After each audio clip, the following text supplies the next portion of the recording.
Hello, everybody. It is 3:30, which of course means it is time for one of our afternoon STEM shows here at the Headwaters Science Center. My name is Ryan. I'm one of the educators here, and today you'll notice I have a few different kind of critters around me here. I've got a few different birds, and I've got a little dinosaur model here. We've been talking about dinosaurs a lot here at the Science Center over the last couple weeks, even. So every Wednesday, Lee, our executive director, reads a book. And then generally, at least for the Thursday and Friday talks, the talks that the educators have those days are generally going to be tied into the book somehow or another. And so this week on Wednesday, Lee read this book called How Big Were Dinosaurs? And it goes over a bunch of different dinosaurs and kind of compares them in scale to kind of modern day things that we might be familiar with. So you can see it's got our ankylosaur compared to some vehicles there, and comparing to horses and dogs and things like that. And so yesterday, if you watched, you'll know we talked a little bit about some of the biggest dinosaurs. We talked about some sauropods, and we were talking about, what's the advantage of being that big? What are the disadvantages of being that big? What kind of pressures end up in an animal that's that big, and why don't we see animals that are that big anymore? And today I think I want to go way back to the other side of things and talk about some of the smallest dinosaurs.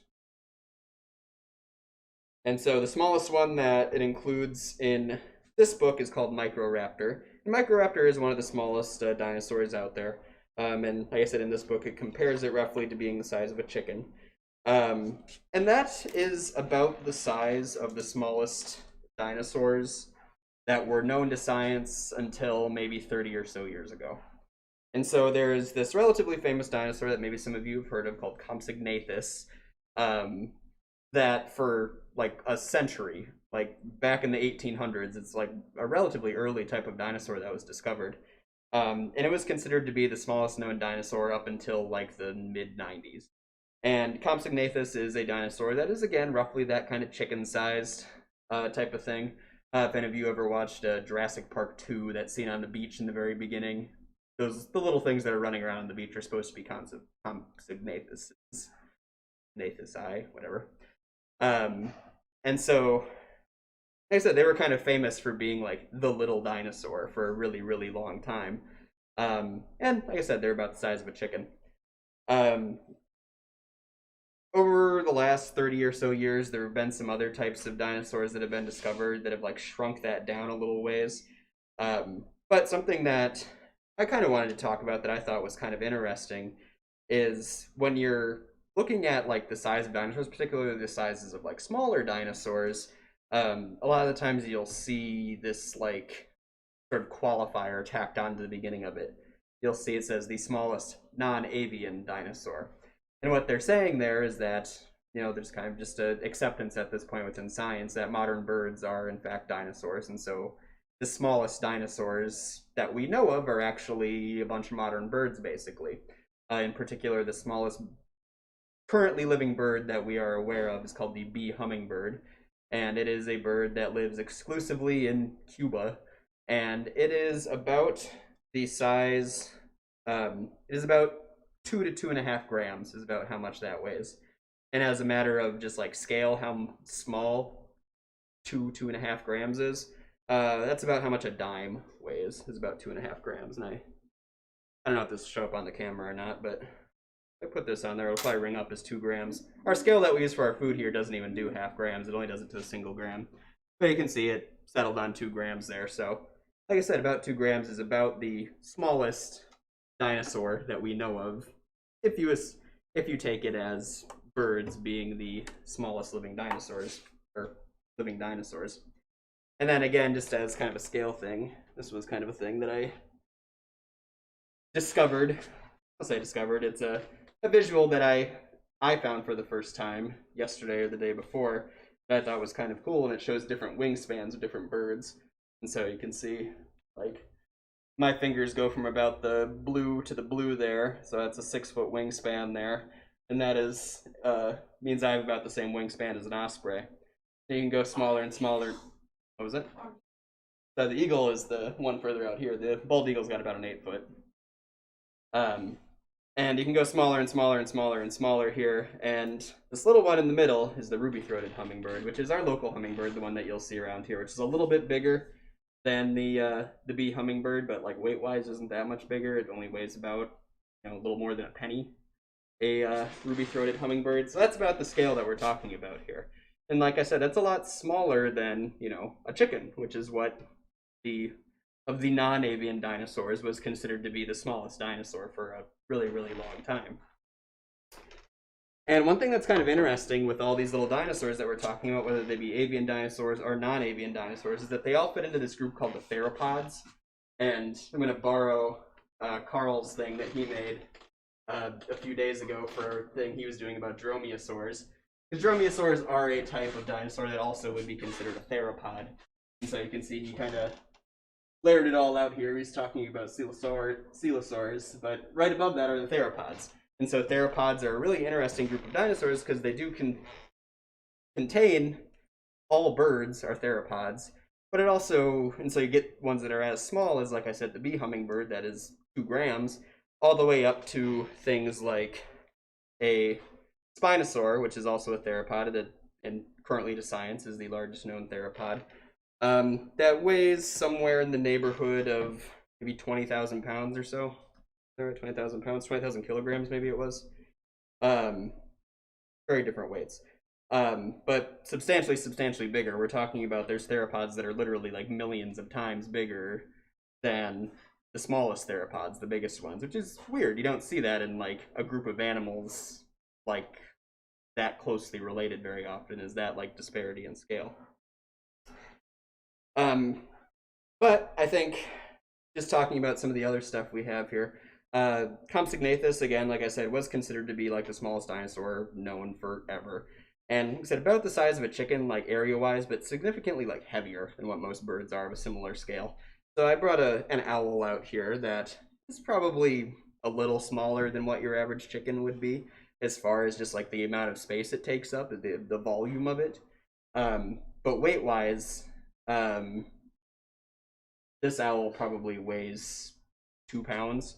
Whereas a Compsognathus generally is thought of to have weighed maybe somewhere in the range of like 6, 7, maybe 8 pounds. So substantially more dense, substantially heavier animal than what modern day birds of a similar scale are. And then again, for kind of more comparison, I went and I grabbed the smallest like bird mount that I could find handy in the immediate area, which is a bobwhite quail.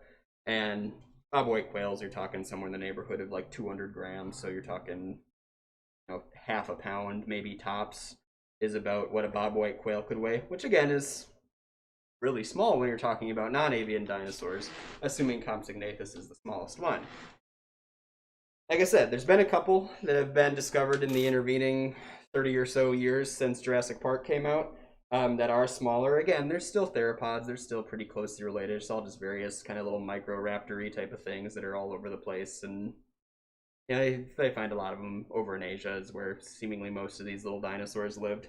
But they're not getting like dramatically smaller. We're not seeing stuff that is like the size of a hummingbird in the dinosaur end of things. And so I think what I want to talk about here with that is, it's very possible that, like, yeah, maybe we just didn't have dinosaurs that were that small. Like, that's possible. But there's also an element of this as well, where it's very likely that the specimens of animals that small are just going to be less likely to be preserved. And this is something that is just kind of understood to be true within paleontology, is that big stuff keeps better than small stuff does. Hard stuff keeps better than soft stuff does. So we see the remains of really, really big dinosaurs. They keep at a much higher rate. We have relatively a lot of remains of, our big sauropod dinosaurs, because they have big, heavy bones that are more likely to be preserved than, these little bones of, whatever, Compsognathus or whatever. And so already, like, the rate of things that die versus things that like become fossilized versus things that like actually get exhumed and discovered and documented by humans is already incredibly small. But you add in the fact that these things are going to be little things that are less likely to be kept, and all of a sudden it becomes very, very likely that there's probably a whole litany of different species that we don't know existed and probably never will know existed for the simple fact that like we're just never going to find their remains. And like I said, it's going to really disproportionately affect things that are small. And so that is going to be something that has an effect just on like the way we perceive dinosaurs. You know, the very first day we were talking about this, the Wednesday when we were reading the book, we had a live audience here of a few people, and Lee read the title of this, said, "How big were dinosaurs?" And there was a couple kids in the audience that said, "They're really, really big." And yeah, some of them were, but not all of them were. Some of them were pretty small, actually. And like I said, there's probably some that are even smaller than what we even know about. And so there are a couple ways that we do know about smaller kind of things that did exist in the past. We've talked in the past before on these shows, we've talked about amber as a fossil. So amber is fossilized tree sap or tree resin. And so it's a pretty common way that you'll see like insects get preserved is they'll get stuck in the sap hardens around them, and then you end up with an insect that can keep for millions of years. Every once in a great while, you'll find some vertebrates that get stuck in that stuff too if they're small enough. In fact, I know there was a couple of years ago a reptile that was discovered stuck in resin, stuck in amber.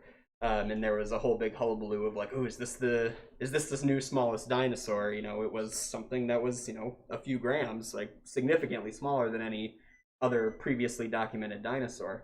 And what they ended up settling on was like, yeah, this is a really little reptile that existed back then, but it's not actually a dinosaur. It's just a little lizard. Like doesn't count as a dinosaur, and so it's wouldn't be applicable here. But like I said, it is a thing that can be done to find small specimens. The other thing that a lot of the times we use to know that these small things existed is we rely on what are called trace fossils. And so trace fossils are not necessarily the actual remains of an animal itself, but it's the remains of it's a reflection of the impact that that thing made on the environment around it. And so a great example of a trace fossil, I went to University of North Dakota. I lived in Grand Forks, North Dakota for several years. North Dakota has a state fossil that is it's a piece of wood that has been bored in by insects. And so we don't have the remains of those insects, but we know they existed because they were boring holes in these chunks of wood. And so you can crack open these pieces of wood and see all the little trails that they were boring inside of it and say, oh yeah, okay, so there was probably larva of some kind of insect that was using these trees for growth. And even if we don't necessarily have the remains of those insects, we know they still existed. Another great example would be like tunnel systems that get fossilized too. And you'll see this with a lot of like rodents and small mammals and stuff like that, where it'll be like, yeah, okay, we don't have a whole lot of remains of this, but there's this really goofy kind of rock structure that we're finding that is the fossilized basically remains of a tunnel. There's a kind of an iconic fossil that came up on some other show a while back. They were talking about called devil's corkscrews, and they were, you know, you dig them up and they're these big corkscrewy shaped rocks, and what they are tunnels from prehistoric rodents that get filled in and hardened, and then you can crack them open and see what the shape of the tunnel was. And even things like imprints that you can find, you know, this is how you have fossil remains for a lot of plants, for example, is, you know, leaf falls on the ground, mud falls on the leaf, mud hardens, and then the leaf decays, goes away, but the imprint of the leaf is still there. And so we consider that stuff to be a fossil too, even though it's, you know, not really the leaf per se, it's just the imprint of the leaf.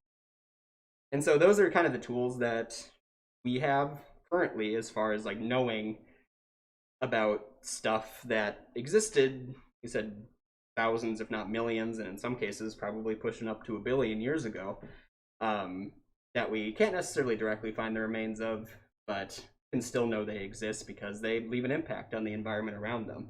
And like I said, it really disproportionately is something that we rely on with very small things and soft-bodied things, which I guess it kind of informs the popular opinion of how we perceive this time period.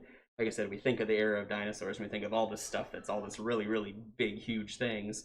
But there's probably a whole other ecosystem there of much smaller things that are not nearly so well represented when we present that era in movies or books or TV or whatever. So hopefully that was interesting for you guys. I gotta couple of dinosaurs to feed once I'm done here. Actually got some quails that I'm gonna feed to our raptor and our hawk and our falcon. And so I think we're gonna call that a wrap here. Thank you all for watching. The Headwaters Science Center is currently open 7 days a week, 9:30 to 5 Monday through Saturday, 1 to 5 on Sundays. We do these shows every single day at 3:30. So the different educators kind of trade off. A lot of times it's me, but the other educators all get a day in here and there as well. And like I said, lately we've been doing these kind of theme weeks. So if you want to know what the theme is going to be for that coming week, watch on Wednesday and see what kind of book Lee reads, because the rest of us are probably going to follow suit off of that. But tomorrow is Saturday. Honestly, I have no idea what we're going to be doing tomorrow for the show Saturday, so tune in. It'll be a surprise for you